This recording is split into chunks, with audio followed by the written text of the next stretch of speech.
ಆತ್ಮೀಯ ವೀಕ್ಷಕರೇ, ವಿಶೇಷ ಕಾರ್ಯಕ್ರಮಕ್ಕೆ ಸ್ವಾಗತ. ನಾನು ನಿಮ್ಮ ರಾಕೇಶ್. ಕಳೆದ 11 ದಿನದಿಂದ ದೇಶವೇ ಕಂಡು ಕೇಳರಿಯದ ನಾವೇನು ಸೆಕ್ಸ್ ಸ್ಕ್ಯಾಂಡಲ್ ಅಂತ ಹೇಳ್ತೀವಿ, ಇದನ್ನು ಪವರ್ ಟಿವಿ ಕಳೆದ 25ನೇ ತಾರೀಕು 2:30 ಗಂಟೆಗೆ ಬ್ರೇಕ್ ಮಾಡುತ್ತೆ. ತದನಂತರ ಇದು ದೇಶಾದ್ಯಂತ ಅಲ್ಲ, ಇಡೀ ಅಂತಾರಾಷ್ಟ್ರೀಯ ಮಟ್ಟದಲ್ಲೂ ನ್ಯೂಸ್ ಮಾಡೋದಲ್ಲ, ಒಂದು ರೀತಿಯ ಹೋರಾಟವಾಗಿ ಮಾರ್ಪಾಡಾಗಿದೆ.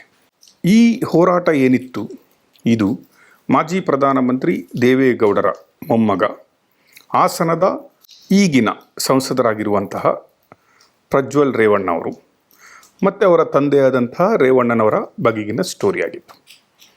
ನೀವೆಲ್ಲ ನೋಡಿದ್ರಿ. ತದನಂತರ ಏನೆಲ್ಲ ಆಯಿತು, ಎಷ್ಟು FIRಗಳಾಯಿತು. ರೇವಣ್ಣವರು ಆಲ್ರೆಡಿ ಪೊಲೀಸ್ ಕಸ್ಟಡಿಯಲ್ಲಿದ್ದಾರೆ. ನಮ್ಮ ನಾವು ಕಾಮಿಷ್ಟ ಪ್ರಜ್ವಲ್ ಅಂತ ಹೇಳ್ತೀವಿ, ಅವರು ದೇಶ ಬಿಟ್ಟು ಪಲಾಯನನೂ ಆಗಿದೆ. ತೂತು ಮೈ ರಾಜಕಾರಣವು ಇಂತಹ ಸೆಕ್ಸ್ ಸ್ಕ್ಯಾಂಡಲಲ್ಲಿ ಮಾಡಬಹುದು ಅನ್ನುವುದನ್ನು ಕೂಡ ಕರ್ನಾಟಕದ ರಾಜಕಾರಣಿಗಳು ನಮಗೆ ಹೇಳಿಕೊಡ್ತಾ ಇದ್ದಾರೆ. ಈಗ ಈ ಎಪಿಸೋಡಿನ ಪ್ರಮುಖ ಪಾತ್ರ ನಾವೆಲ್ಲರೂ ನೋಡಿದಂಗೆ, ಕೆಲವರಿಗೆ ಇವರು ಹೀರೋ, ಕೆಲವರಿಗೆ ಇವತ್ತು ಅವರನ್ನು ವಿಲನ್ ಆಗಿ ತೋರಿಸ್ಕೊಳ್ಳಲಾಗ್ತಾ ಇದೆ.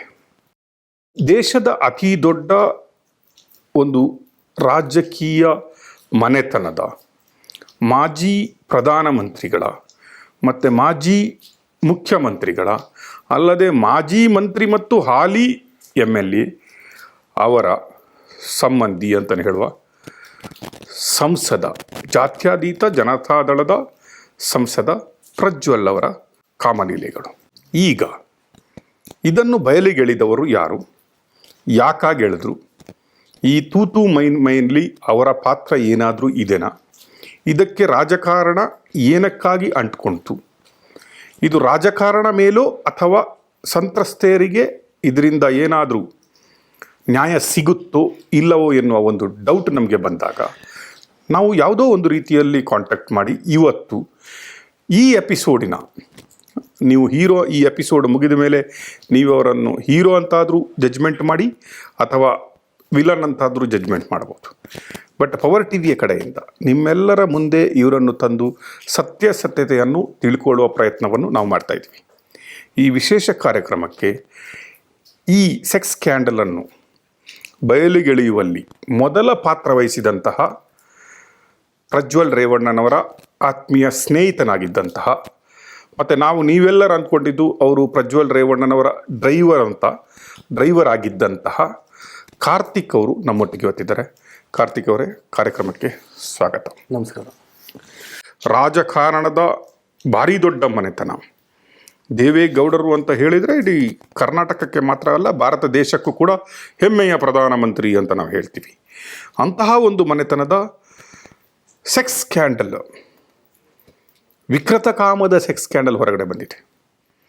ಅದನ್ನು ಜನಗಳು, ಭಾರತೀಯರು ಮಾತ್ರವಲ್ಲ, ಅದರಲ್ಲಿ ಕರ್ನಾಟಕಕ್ಕೆ ಇದು ಒಂದು ರೀತಿಯ ಅಸಹ್ಯ ಹುಟ್ಟಿಸಿದೆ. ಜನಗಳು ತಡೆದುಕೊಳ್ಳಲಾರದ ಸ್ಥಿತಿಯಲ್ಲಿದ್ದಾರೆ. ಎಷ್ಟೋ ಜನರು ನಿಮ್ಮನ್ನು ದಿ ಹೀರೋ, ಸಂತ್ರಸ್ತೆಯರಿಗೆ ನ್ಯಾಯ ದೊರಕಿಸಿಕೊಡುವಲ್ಲಿ ಅಥವಾ ಇಂಥದ್ದು ಒಂದು ಆಗುತ್ತೆ ಎಂದು ತೋರಿಸಿಕೊಡುವಲ್ಲಿ ಕಾರ್ತಿಕ್ ಅವರು ಇದ್ದಾರೆ ಅಂತಲೂ ಕರಿಬೋದು. ನೆಕ್ಸ್ಟ್ ವರ್ಷನ್ ಈ ಲೀಕೇಜ್ ಆಫ್ ಪೆನ್ ಡ್ರೈವ್, ಈ ಹೆಣ್ಣು ಮಕ್ಕಳ ವಿಡಿಯೋಗಳನ್ನು ಬೀದಿಗಳಲ್ಲಿ, ಹಾಸನದ ಹಾದಿ ಬೀದಿಯಲ್ಲಿ ಪೆನ್ ಡ್ರೈವ್ ಮಾಡಿ ಸಂತ್ರಸ್ತೆಯರ ಮುಖವನ್ನು ಸ್ವಲ್ಪವೂ ಮರೆಮಾಚದೆ ಅದೇ ರೀತಿಯಲ್ಲಿ ಹಂಚಲಾಯಿತು. ಸಂತ್ರಸ್ತೆಯರ ಕುಟುಂಬ ಮತ್ತು ಅವರ ಮನೆತನಕ್ಕೆ ಅಗೌರವ ತೋರಿಸಲಾಯಿತು. ಅವರು ನಿಜ ಜೀವನದಲ್ಲಿ ಬದುಕಲಾರದ ಸ್ಥಿತಿಗೆ ತಲುಪಿಸಿದ್ರು ಅನ್ನುವ ರೀತಿಯಲ್ಲಿ ಹೋದರೆ ಅದನ್ನು ಹಂಚಿದವರು ವಿಲನ್ಗಳು ಅಂತ ನಾವು ಹೇಳಿದ್ವಿ. ಪವರ್ ಟಿವಿ ನಮ್ಮ ಕಡೆಯಿಂದನೂ ಸಂತ್ರಸ್ತೆಯರಿಗೆ ಒಂದು ಅನುಕಂಪ ಮಾತ್ರ ಅಲ್ಲ, ಅವರಿಗೆ ನ್ಯಾಯ ಕೊಡಿಸುವ ಒಂದು ಹೋರಾಟ. ಇನ್ನೊಂದು ಕಡೆ ಅವರ ಮುಖಗಳನ್ನು ತೋರಿಸಿ ಅದನ್ನು ಯಾರು ಹಂಚಿದ್ದಾರೆ ಅವರ ವಿರುದ್ಧವೂ ಒಂದು ನಮ್ಮ ಹೋರಾಟ. ಈ ಎರಡರಲ್ಲೂ ನಿಮ್ಮ ಹೆಸರುಗಳನ್ನು ಕೇಳಿಬರ್ತದ್ರಿಂದ ನನಗನ್ಸುತ್ತೆ ಈ ಸಂದರ್ಶನ ಜನಗಳಿಗೆ ಅತಿ ಮುಖ್ಯವಾದ ಸಂದರ್ಶನ ಅಂತ ನಾನು ಬಯಸಿದ್ದೀನಿ. ಇವತ್ತು ನಿಮ್ಗೆ ಕೇಳ್ತೀನಿ, ಮೊದಲನೇದಾಗಿ ನನಗೆ ನಿಮ್ಮ ಬಗ್ಗೆ ಕಾರ್ತಿಕ್, ಮೊದಲ ಬಾರಿ ನಾವು ಭೇಟಿ ಆಗ್ತಾ ಇದ್ದೀವಿ. ಕಾರ್ತಿಕ್ ಯಾರು, ನಿಮ್ಮ ಬಗ್ಗೆ ಸ್ವಲ್ಪ ವಿಶ್ಲೇಷಣೆ ನನಗೆ.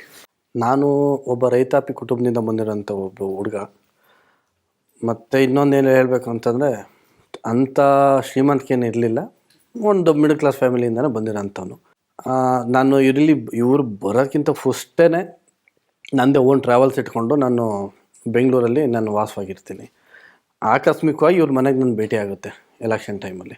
ಹಂಗಾಗಿ ಇವ್ರ ಹತ್ರಕ್ಕೆ ನಾನು ಬಂದು ಇವ್ರ ಜೊತೆಗೆ ಸೇರ್ಕೊಳ್ಳೋಂಥ ಕೆಲಸ ಆಗುತ್ತೆ. ಏನು ಬಿಸ್ನೆಸ್ ಮಾಡ್ತಾಯಿದ್ರಿ ಈಗ? ನಂದು ಫಸ್ಟ್ ಒಂದು ಟ್ರಾವೆಲ್ಸ್ ಇತ್ತು. ಇವ್ರ ಮನೆಗೆ ಬಂದಮೇಲೆ ಟ್ರಾವೆಲ್ಸ್ ಎಲ್ಲ ಇವ್ರ ಮನೆಗೆ ಸೇರ್ಕೊಂಡ್ಮೇಲೆ ಟ್ರಾವೆಲ್ಸ್ ಎಲ್ಲ ಮುಚ್ಚಿಬಿಟ್ಟೆ. ಇಲ್ಲಿ ಬಂದಮೇಲೆ ನನ್ನದೊಂದು ಮೀಟ್ ಶಾಪ್ ಇದೆ, ಮತ್ತು ಹೈನುಗಾರಿಕೆ, ಕುರಿ ಸಾಕಾಣಿಕೆ, ಮೀನು ಸಾಕಾಣಿಕೆ, ಕೋಳಿ ಸಾಕಾಣಿಕೆ ಇಷ್ಟನ್ನು ಮಾಡ್ಕೊಂಡು, ಮತ್ತು ಬೆಂಗಳೂರಿಗೆ ಹೊಳೆನರಸೀಪುರದಿಂದ ಬೆಂಗಳೂರು ಒಂದು 15-25 ಹೋಟ್ಲುಗಳಿಗೆ ನಾನು ಮೀಟ್ ಸಪ್ಲೈ ಕೊಡ್ತಿದ್ದೀನಿ ಡೈಲಿ ಪರ್ ಡೇ. ಅಂದರೆ ನೀವು ರೈತ ಮಾತ್ರ ಅಲ್ಲ, ಇವನ್ ಎ ಬಿಸ್ನೆಸ್ ಮ್ಯಾನ್. ಹೌದು ಹೌದು. ರೈತ ಅಂದರೆ ನೀವು ಹೇಳೋದು, ನೀವು ಮಾಡ್ತಾ ಇರುವ ಕಾರ್ಯಗಳಲ್ಲಿ ನೀವು ಕೃಷಿ ಇದ್ರಿ, ಹೈನುಗಾರಿಕೆ ಮಾಡ್ತೀರಿ, ಕುರಿ ಸಾಗಣೆ ಮಾಡ್ತೀರಿ. ಬಿಸ್ನೆಸ್ ಮ್ಯಾನ್ ಅಂತ ಯಾಕೆ ಹೇಳ್ತಾ ಇದ್ದೀನಿ ಅಂದರೆ, ನೀವು ಅದನ್ನು ಮೀಟ್ ಸಪ್ಲೈಯನ್ನು ಮಾಡಿಬಿಟ್ಟು ಅದರಲ್ಲಿ ಅರ್ನಿಂಗ್ ಮಾಡ್ತೀರಿ ಅಂತ. ಇಂತಹ ಒಬ್ಬ ರೈತ, ಇಂತಹ ಒಬ್ಬ ಬಿಸ್ನೆಸ್ ಮ್ಯಾನ್ ಪ್ರಜ್ವಲ್ ರೇವಣ್ಣ ಅವರೊಟ್ಟಿಗೆ ಡ್ರೈವರ್ ಆಗಿ ಕೆಲಸಕ್ಕೆ ಸೇರಿಸ್ಕೊಳ್ತಾರೆ, ಏನಕ್ಕಾಗಿ? ಇಲ್ಲ, ನಾನು ಎಲ್ಲರೂ ಅದೇ ತಪ್ಪು ತಿಳ್ಕೊಂಡಿದ್ದಾರೆ. ಬಟ್ ನಾನು ಅವ್ರ ಮನೆಗೆ ಹೋದಾಗ ನಂದು ಟ್ರಾವೆಲ್ಸ್ ಮಾತ್ರ ಇತ್ತು. ಅವ್ರ ಮನೆಗೆ ಹೋಗಿ ಒಂದು 5-6 ವರ್ಷ ಆದಮೇಲೆ ನಾನು ಇದನ್ನೆಲ್ಲ ಒಂದೊಂದೇ ಶುರು ಮಾಡ್ಕೊಂಡಿದ್ದು. ನಾನು ಅಲ್ಲಿದ್ದೇ ಶುರು ಮಾಡ್ಕೊಂಡು ಇವೆಲ್ಲ ಒಂದೊಂದೇ ಸ್ಟೆಪ್ ಮೇಲೆ ಬಂದಿದ್ದರಿಂದ ಅಲ್ಲಿಂದ ಅವರು ಏನು ಚೆನ್ನಾಗಿ ನೋಡ್ಕೊತಾಯಿದ್ರು. ಅಲ್ಲಿಂದ ಬಿಟ್ಟು ನಾನು ಬರಲಿಲ್ಲ, ಅದು ಹಂಗೆ ನನ್ನ ಬಿಸ್ನೆಸ್ ಹಂಗೆ ಕಂಟಿನ್ಯೂ ಆಗ್ತಾಯಿತ್ತು. ಹಂಗಾಗಿ ನಾನೇನು ಅದಕ್ಕೇನು ತಲೆ ಕೆಡಿಸ್ಕೊಂಡಿರಲಿಲ್ಲ. ಸಾಧಾರಣ ಎಷ್ಟು ವರ್ಷ ಕೆಲಸ ಮಾಡಿದ್ರಿ? ಯಾವ ಇಯರಿಂದ ಯಾವ ಇಯರ್ವರೆಗೆ ನೀವು ಪ್ರಜ್ವಲ್ ರೇವಣ್ಣನೊಟ್ಟಿಗೆ ಇದ್ರಿ? ನಾನು ಅವ್ರ ಮನೆಗೆ ಫಸ್ಟು ಡ್ರೈವರ್ ಆಗಿ ಹೋಗಿದ್ದು. ಅದಾದಮೇಲೆ ಇವರು MP ಆದಮೇಲೆ MP ಡ್ರೈವರ್ ಅಂತೇಳಿ ಫಿಕ್ಸ್ ಆಗಿದ್ದು ನನಗೆ. ಅದಕ್ಕಿಂತ ಫಸ್ಟು ಜೊತೆಲಿ ಓಡಾಡ್ಕೊಂಡಿದ್ದೆ ನಾನು. MP ಡ್ರೈವರ್ ಅಂತ? ಹೌದು. MP ಆದಮೇಲೆ ನನಗೆ ಅಧಿಕೃತವಾಗಿ MP ಡ್ರೈವರ್ ಅಂತೇಳಿ DC ಆಫೀಸಿಂದ ಒಂದು ಲೆಟ್ರ್ ಮಾಡಿಸ್ಬಿಟ್ಟು MP ಅಂತಲೇ ಪರ್ಟಿಕ್ಯುಲರಾಗಿ ಮಾಡಿಸ್ಕೊಂಡು. ಓಕೆ. ನಿಮಗೆ ತಿಂಗಳಿಗೆ ಎಷ್ಟು ಸಂಬಳ ಬರ್ತಾಯಿತ್ತು? ಅವ್ರ ಮನೆ ಇದ್ದಾಗ ಒಂದು 9-10 ಸಾವಿರ ಕೊಡ್ತಾಯಿದ್ರು. ಅಲ್ಲಿಂದ ಹೊರಗಡೆ ಬಂದಮೇಲೆ ಇದು DC ಆಫೀಸಿಗೆ ಸೇರಿಸಿದ್ಮೇಲೆ 21,600 ರೂಪಾಯಿ ಅಕೌಂಟಿಗೆ ಬರ್ತಾಯಿತ್ತು. 21,600 ರೂಪಾಯಿ. ಅವರು ಸಂಸದರ್ ಆದ ನಂತರ DC ಆಫೀಸಿಂದ ನಿಮಗೆ ಲೆಟರ್ ಸಿಕ್ಕಿದ ನಂತರ